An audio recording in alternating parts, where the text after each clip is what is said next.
Assalamualaikum warahmatullahi wabarakatuh. Perkenalkan, saya Antika Prastiani dari Tadris Biologi IAIN Tulungagung. Nah, dalam video kali ini saya akan menjelaskan tentang protista. Nah, materi yang akan saya bahas dalam video ini yang pertama, ciri umum protista. Yang kedua, pengelompokan protista. Yang ketiga, protista mirip jamur. Nanti yang akan saya bahas adalah klasifikasi dan ciri-cirinya.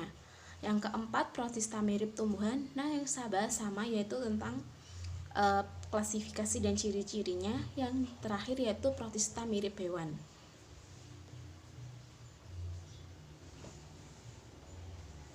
Nah, yang pertama yaitu ciri umum dari protista. Nah, yang pertama, protista itu bersifat uniseluler. Yang kedua, tipe sel bersifat eukariotik.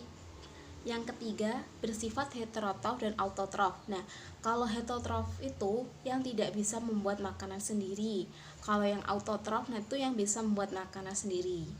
Seperti itu. Nah, nantinya itu yang dapat membuat makanan sendiri itu seperti ganggang dan alga. Lalu yang keempat, hidup bebas dan bersimbiosis. Yang kelima, bersifat aerob dan anaerob.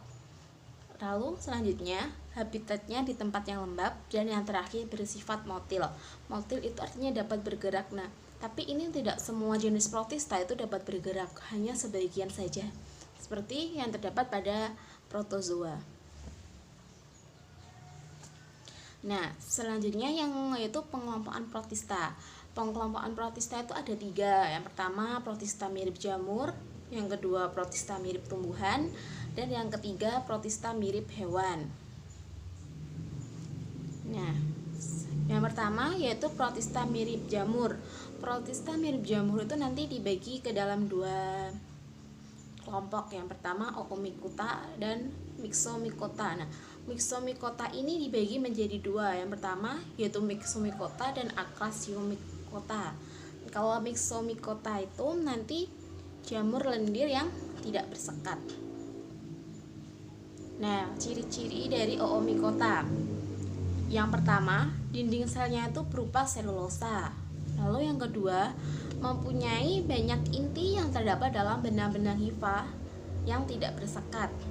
Yang ketiga, berkembang biak secara aseksual. Nah, terus hasil dari perkembangan biak seksualnya ini membentuk zoospora. Lalu yang terakhir yaitu hidup di air atau tempat-tempat lembab.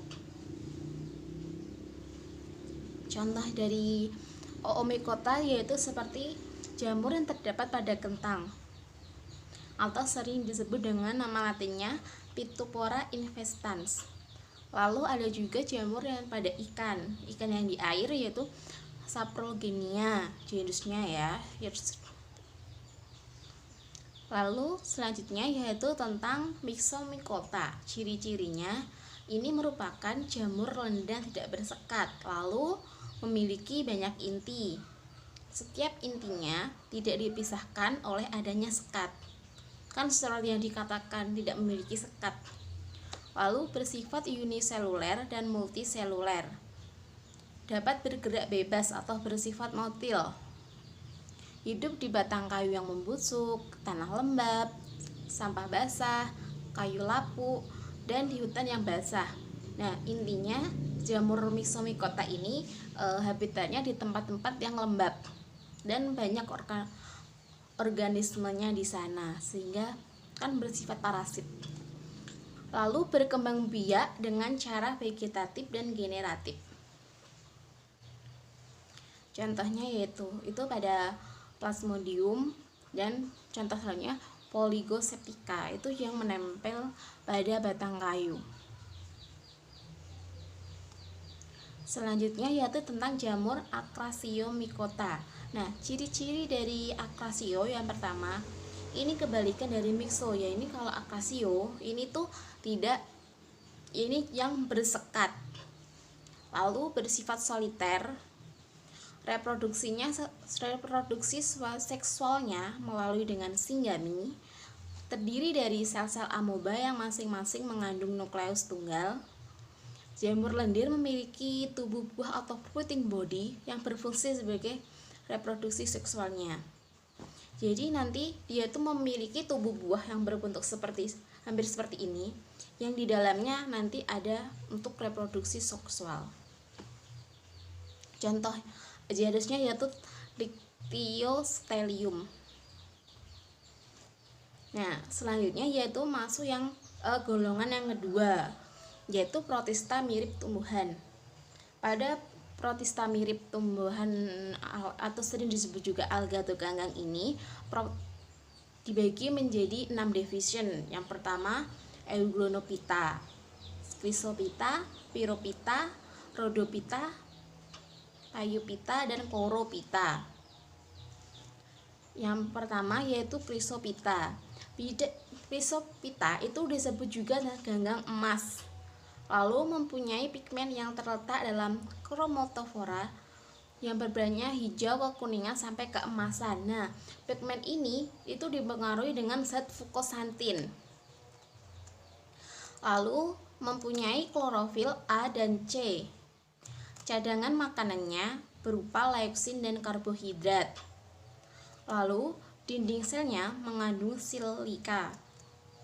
Selain memiliki pigmen fukosantin, Chrysophyta ini juga memiliki pigmen jingga yaitu dari karoten, lalu pigmen kuning dari xanthofil, dan bersifat uniseluler dan multiseluler.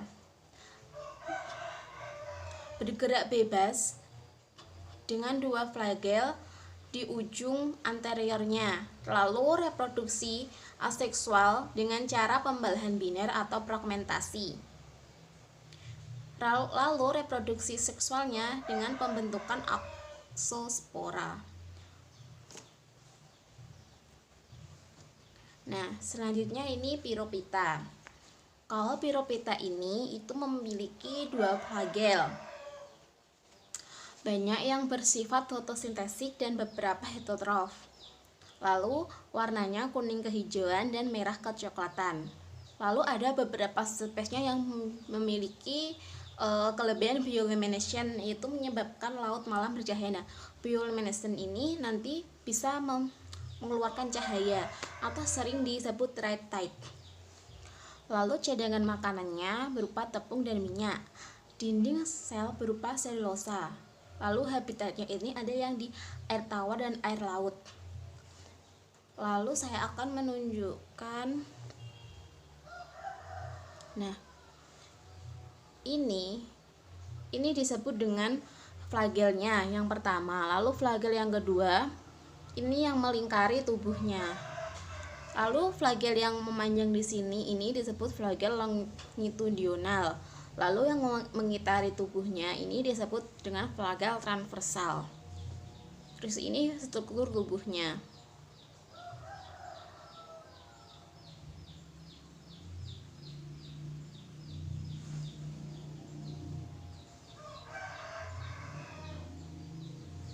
Lalu selanjutnya yaitu Chlorophyta. Chlorophyta ini tuh memiliki pigmen klorofil A dan B. Selain itu juga memiliki xanthofil dan karotin. Lalu hasil fotosintesisnya berupa amilum yang tersimpan di dalam kloroplas. Lalu selanjutnya, kloroplas berjumpa 1 atau lebih, berbentuk seperti mangkuk, bintang, lensa, bulat, pita, spiral, dan lain-lainnya. Lalu sel berinti sejati atau sel berinti sejati 1 atau lebih. Dinding sel mengandung selulosa dan berlendir sehingga lingkungan menjadi licin. Banyak terdapat di danau, kolam, ada juga yang hidup di laut. 90% hidup di air tawar dan 10% hidup di laut. Contoh spesiesnya tuh Cholesterium monoferum, terus Ulphalactuca yang bisa dimakan. Kalau reproduksi dari Chlorophyta yaitu reproduksi aseksualnya dengan pembelahan biner, fragmentasi dan pembentukan zoospora. Lalu reproduksi seksualnya dengan cara isogami, anisogami, dan oogami. Selanjutnya yaitu Phaeophyta. Nah, Phaeophyta ini cirinya memiliki pigmen utama yang berupa xanthofil yaitu berwarna kuning dan fukosantin berwarna coklat. Cadangan makanannya disimpan dalam bentuk laminarin, dilengkapi gelembung udara untuk menyimpan nitrogen dan mengapung. Nah, kalian dapat menjumpai Phaeophyta ini kebanyakan di laut. Biasanya nanti kalau laut pas surut, nanti kalian bisa menemukan si Phaeophyta. Selain itu, Phaeophyta itu bersifat multiseluler bertalus. Lalu dinding selnya ini terbuat dari selulosa dengan lapisan gumi dan asam alginat di luar. Lalu reproduksi aseksualnya dengan fragmentasi dan pembentukan zoospora. Lalu reproduksi seksualnya dengan cara isogami dan oogami. Contohnya yaitu Sargassum vulgare.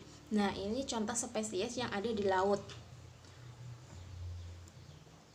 Biasanya nanti kalau pas surut, nanti itu si Sargassum ini akan ke pinggir dan kalian bisa menjumpainya. Lalu selanjutnya yaitu Rhodophyta. Rhodophyta ini mempunyai pigmen berwarna merah atau vicoritin. Cadangan makanan disimpan dalam bentuk tepung fluoroid. Umumnya Rhodophyta multiseluler, namun terdapat juga Rhodophyta yang uniseluler. Contoh spesiesnya Condorus crispus. Lalu reproduksi dari si Rhodophyta ini, kalau reproduksi aseksualnya dengan Carpospora yang terbentuk dari tetraspora. Lalu yang reproduksi seksualnya yaitu dengan pembentukan zigot dari gamet jantan yang dihasilkan atau spermatogonium dan gamet betina yang dihasilkan yaitu carpogonium. Ya, Rhodophyta ini kalian juga dapat menjumpainya di laut juga ada.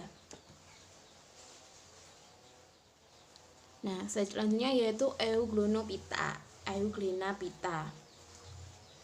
Euglenophyta ini mengandung klorofil A dan B serta beta karoten. Lalu cadangan makanan hasil fotosintesis disimpan dalam bentuk polisakarida yang disebut juga dengan paramilon.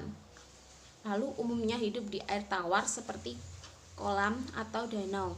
Contoh spesiesnya Cryptoglina spuchei.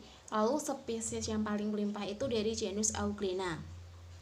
Nah, saya akan menjelaskan tentang struktur dari Euglenophyta ya. Nah, Euglenophyta ini memiliki flagel. Itu flagelnya yang ini flagelium. Nah, flagelnya ini berfungsi sebagai alat geraknya yang gerak di air. Lalu memiliki bintik mata yaitu eye spot atau stigma. Ini yang warna merah di hampir dekatnya flagel. Nah, bintik mata ini berfungsi sebagai penerima cahaya dan memungkinkan Euglena bergerak menuju intensitas cahaya yang lebih tinggi sehingga untuk meningkatkan fotosintesis. Euglena ini tidak memiliki dinding sel. Lalu juga memiliki vakuola kontraktil. Ini warna biru. Nah, vakuola kontraktilnya ini berfungsi sebagai pompa yang mengeluarkan kelebihan air yang ada di dalam tubuhnya. Lalu selanjutnya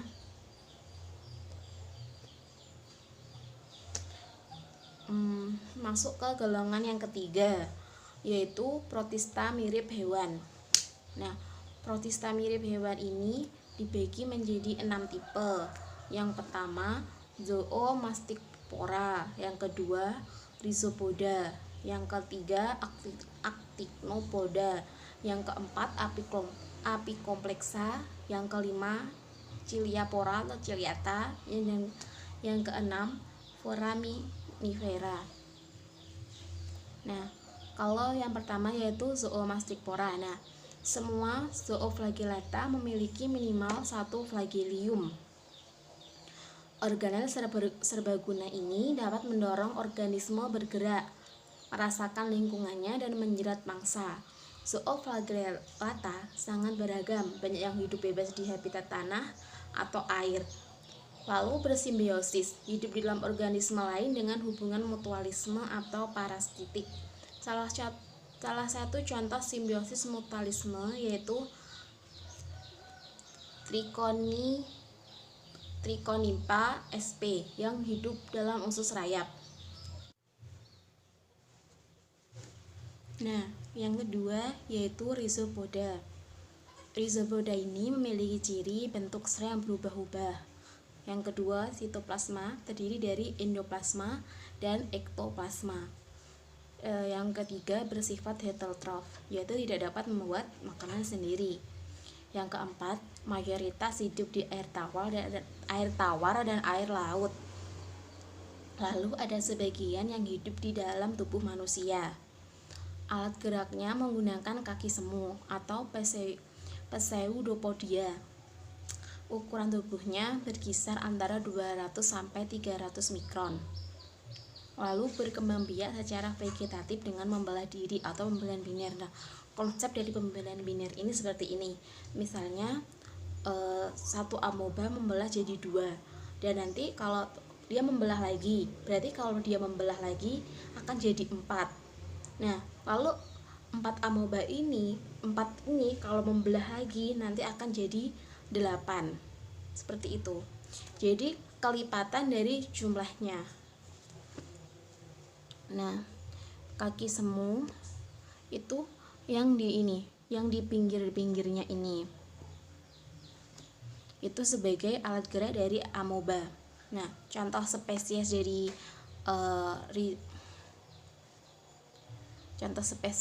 Rhizopoda yaitu amoeba dari genus Amoeba.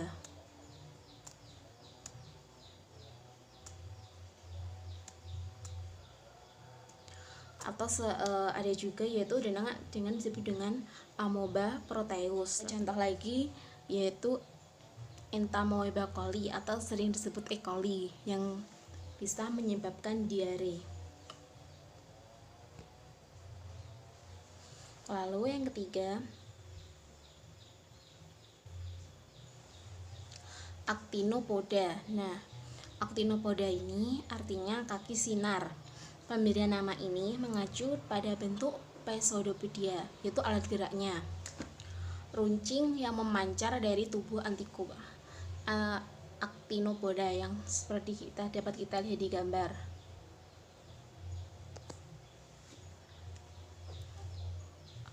Lalu Pseudopodia tipe ini disebut Axopodia. Axopodia membentuk organisme untuk mengapung dan memangsa organisme yang lebih kecil.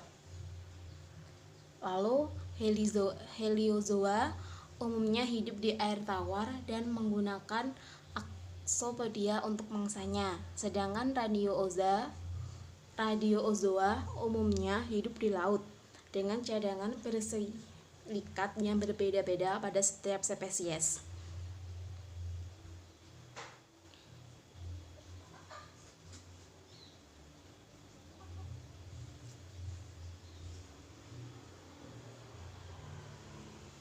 Yang keempat yaitu Apicomplexa.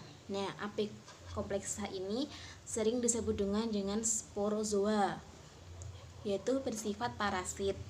Ukuran tubuhnya hanya beberapa mikron, tetapi dalam usus manusia atau hewan dapat mencapai 10 mm. Lalu tubuhnya terbentuk dari kumpulan tropozoid yang memanjang. Di bagian anterior terdapat kompleksa apikal berupa kait, pengisap atau filamen untuk meletakkan diri pada inangnya. Kompleks apikal hanya terlihat jika kita lihat dengan mikroskop elektron. Lalu sporozoa ini tidak memiliki alat gerak khusus, sehingga gerakannya dilakukan dengan mengubah kedudukan tubuhnya. Makanan langsung diserap secara osmos dari tubuh khasnya. Contoh spesiesnya yaitu Plasmodium malari. Nah, yang kelima yaitu Ciliopora atau Ciliata. Nah, tubuhnya diperkuat oleh varikel, yaitu lapisan luar yang disusun oleh sitoplasma padat.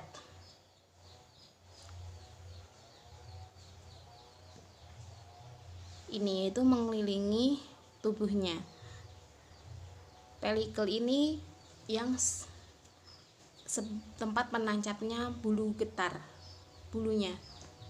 Lalu tubuhnya diselimuti oleh terdapat dua macam mulut pada ciliata, yaitu berupa mulut membran merombak atau membran yang bergerak merupakan cilia yang menyatu dan barisan panjang. Lalu yang kedua, mulut membran yang berupa barisan pendek atau silia yang bersatu membentuk piringan. Lalu ukuran depan tubuhnya itu tumpul, sedangkan bagian belakang meruncing sehingga bentuknya seperti sandal atau sepatu. Bentuk tubuhnya tetap karena mempunyai dinding yang agak kuat. Nah, alat geraknya itu yang ini, yang di seperti bulu-bulu ini.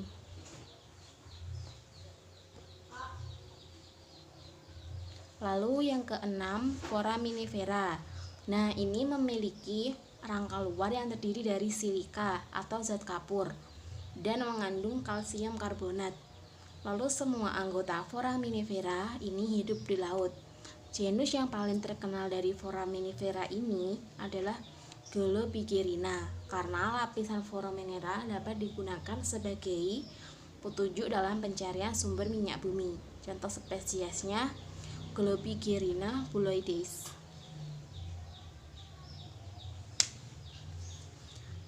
Sekian yang dapat saya jelaskan tentang protista ini. Bila saya ada kesalahan, saya mohon maaf. Terima kasih. Wassalamualaikum warahmatullahi wabarakatuh. Dadah.